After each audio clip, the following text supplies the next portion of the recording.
All right, Mayowa Ige joins us now. Good morning, Mayowa. It's good to see you again Morning. today. Great to have you again. Okay, I guess we have to start this conversation from the global oil market. Of course, we have seen price of oil creeping back to the 12-month high, the levels last seen in February 2020. That's about $60. As of this morning, we saw oil at $58 dollars. Now, oil, as you know, is a driver of the Nigerian economy. Is it therefore safe, to assume that at this price level, the Nigerian economy will recover and perhaps post some kind of positive growth? Well, yes, considering that oil is our major form export commodity, and it's also a major source of revenue. So an increase in oil prices definitely benefits the government in terms of revenue. It will be able to fund our budget, especially the budget deficit. When you look at oil prices are usually affected by either supply, it's usually supply demand driven market factors, or you also have market speculations, which is neither here nor there. It's not exactly based on anything fundamental. It could be positive today, negative tomorrow. But currently, we're seeing supply cuts from OPEC's initiative, and then we're also seeing a gradual recovery of the global economic activities resuming. And with all of this, we're seeing a rally in oil prices, and that's the benefit to the Nigerian government. But like when we look at the average Nigerian, it could be more of a negative impact if you look at it, because with oil prices, you see an increase in transport increase in oil prices leads to an increase in transport prices. And transport prices, we know that logistics is a major factor of commodity prices. Increase in logistics costs would affect commodity prices, and we see an increase. And then we also have inflation that we're battling with, and that also adds to inflation. So it has this positive side to the Nigerian economy. It also has the negative particularly for consumers. Yes, and then considering that, of course, with the deregulation style of the present administration, and when oil prices are going up on the international scene, then our petrol price, of course, would go up. Anyway, OPEC has been seen sometimes to be quite fragile, considering how they react to the big producers. How do you think this will affect fragile producers like Nigeria? This output discipline that they're going on at this point? Well, fragile producers like Nigeria, with the output discipline that they've had, Nigeria has not exactly even been compliant 100% of the time. Okay. It's just in recent times, and the reason why we've actually been compliant is because we've had issues with our facilities. So with the resumption in our oil production, we're not even sure if we'll be compliant 100%. And you think there will be a sanction to that?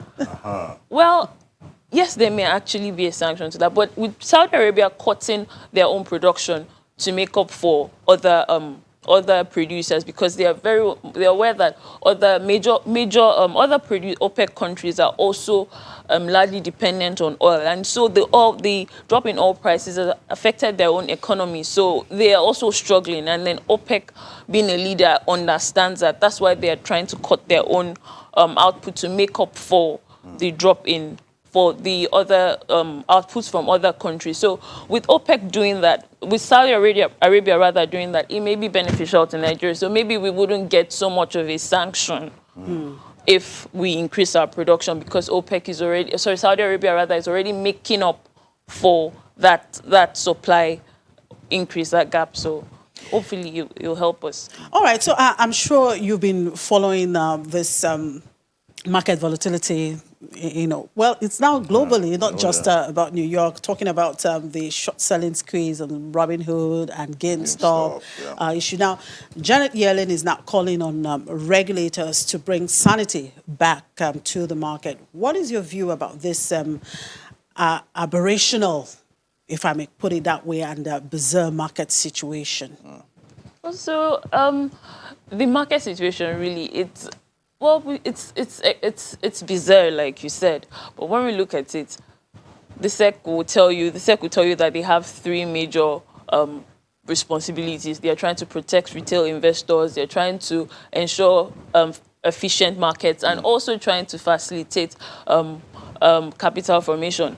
But when you look at it, the hedge fund companies have been having their way. They've always looked at retail investors as not being financially savvy, not being sophisticated enough. So this whole situation is new to them, they never expected it. No one expected it. But then all of this also points to the change in business processes dynamics. If you look at there's been an increase in technology disruptions over the years, and COVID pandemic only fueled that. The reason why retail investors are having this opportunity to play around like this is the rise of fintech platforms. You have Robinhood. It's an app where an ordinary retail investor can go and buy shares, which was not what was common in previous years. So it's a new development that cannot be reversed. It's only going to get more. We're going to see a rise of fintech platforms, and it's also perhaps more of this kind of disruption. Yes, more of this kind of disruption. So it really means that this needs to be looked at. Where it's a new phenomenon, it's a new environment. Yeah. But basically, it's this short selling is just, in layman's term, you borrow a stock from an investor. An investor, you sell it at a higher price, and then you wait for the prices to drop.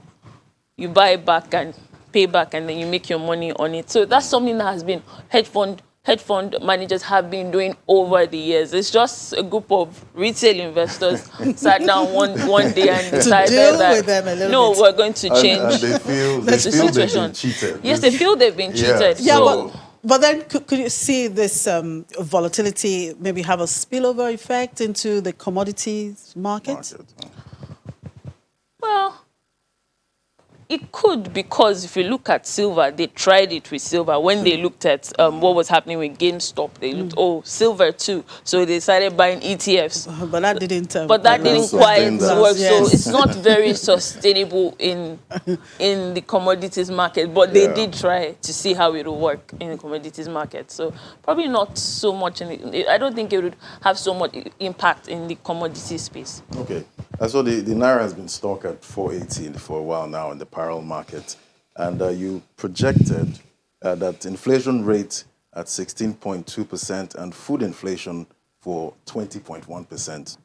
How much of this price inflation is due to imported inflation? To be honest, a lot of it is due to imported inflation, because look at it. In Nigeria, our production is low.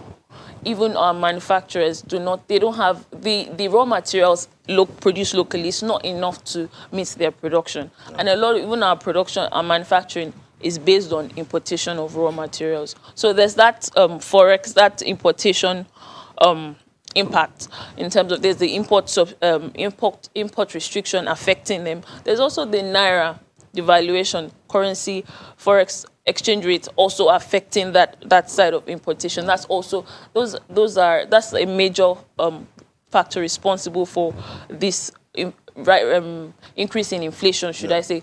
There's also the case of insecurity. In Nigeria, our major food commodity producers are in the north, the middle belt. And then we know that insecurity has only been on the rise in those areas. Even now, we look at the issues with headsmen between the south, the southwest, the southeast, and Fulani headsmen. That in itself is another major food crisis just waiting to happen. And then PMS, like we spoke of petroleum increasing. There's the deregulation that has occurred that has affected the price of petrol. It's also hitting hitting commodity prices, which is jacking up inflation, as we can see. So it's many things in one, but the effect of import restrictions is a major factor driving inflation currently. Was there any hope, though, of it coming down? Well, the truth is, even in our projections, month on month there was a decline. A decline month on month in our inflation, and this is because there's been a drop in disposable income. There's an income squeeze, so it's going to limit the rate at which inflation can actually rise, because the demand will drop. People do not have as much money to purchase, so they're only concentrating on essentials. So this is what would help to at least minimize the impact. But also, there's something that we also have to be aware of. Planting season will soon begin, and then when we hit planting season again, there's also going to be a supply shortage, which would impact inflation, but then the drop in disposable income would help limit or curb, should I say, the rate of increase of inflation. All right. Okay. Let's look at your commodities price movement for the week. You talked about the price of pepper going down. So, what's the reason for this trend that we're seeing in the pepper markets now? Well, we have more supply of pepper. Borders are open. I don't think pepper is even impacted by that. And it's just basically we have more supply of pepper right now. That's why we have the drop in prices of tomatoes currently. That's just basically. Okay. Let's look at this issue of NIN. Of course, that certainly would have some kind of implications on commodities market prices, because we say that commodity markets depend on perfect information for price discovery. So when you have millions, perhaps losing their numbers or losing whatever it is, so that, I guess, obviously will have some kind of impact in the commodities market space. Yes, to an extent, but with the extension, I think that they may even extend it further, because right now is not even the best time to be doing this registration. And then when you look at it, is this registration even necessary? I mean, a lot of people, Nigerians, a high percentage of Nigerians already have their BVN. A lot of people have licenses. They have their international passports. A lot of people have even registered their phone numbers with the telcos.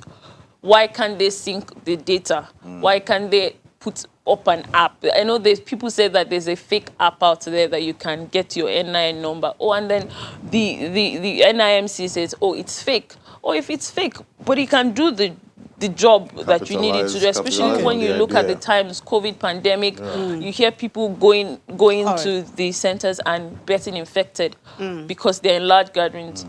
All of these are not exactly necessary, but like you said, it would actually affect dissemination of information if a lot of people are cut off. All right, thank you very much, Maiwa. It's always a pleasure to have you. Great to have you. Today is Thursday, right? Okay, that's it for the week or so. Thank you, Maiwa. Thank you, Maiwa. Thank you.